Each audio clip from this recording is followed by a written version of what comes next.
How long should I wait to take the Series 7? I feel like I'm breezing through the material in 5 days. Well, I wouldn't base it on time. I'd base it on practice test scores.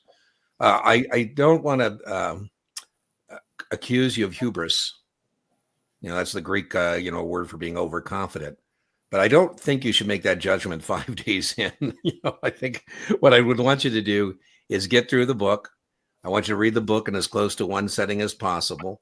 So I don't know what breezing is in terms of your read rate, but let's say that's 5 days and you're closing on and finishing the book cover to cover with no notes. You're just trying to see what the whole thing looks like, right?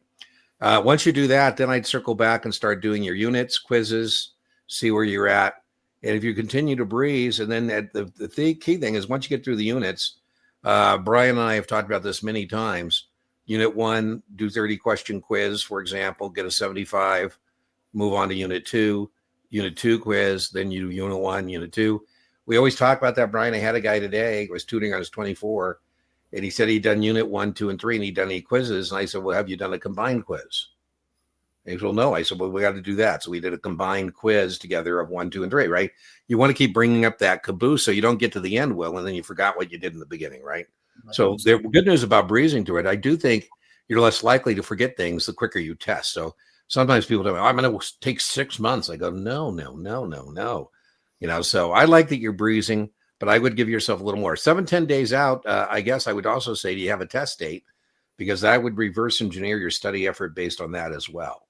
So maybe 7-10 days out, you do a practice test, or when you feel like you've completed your stuff, to do an intellectual inventory, see where you're at.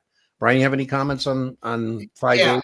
We don't typically hear somebody say a comment like this. Yeah, that's true. That's true. I don't know if he's gotten through the options and the munis and all those sorts of things, but ultimately the simulated exam at some point is going to be the most accurate barometer whether you're actually breezing through this or not. Yeah. Well, we don't know where you're at, and we just know the 5 days, but I'm an NBA fan, Will, and I was watching the Celtics Cavalier game, and it was 25-3, and I was going to turn off that game. And I thought, well, it's early in the first quarter, but I'll be damned. They came back, and so a little early. I would say you're in the first inning or first quarter, whatever the analogy would be.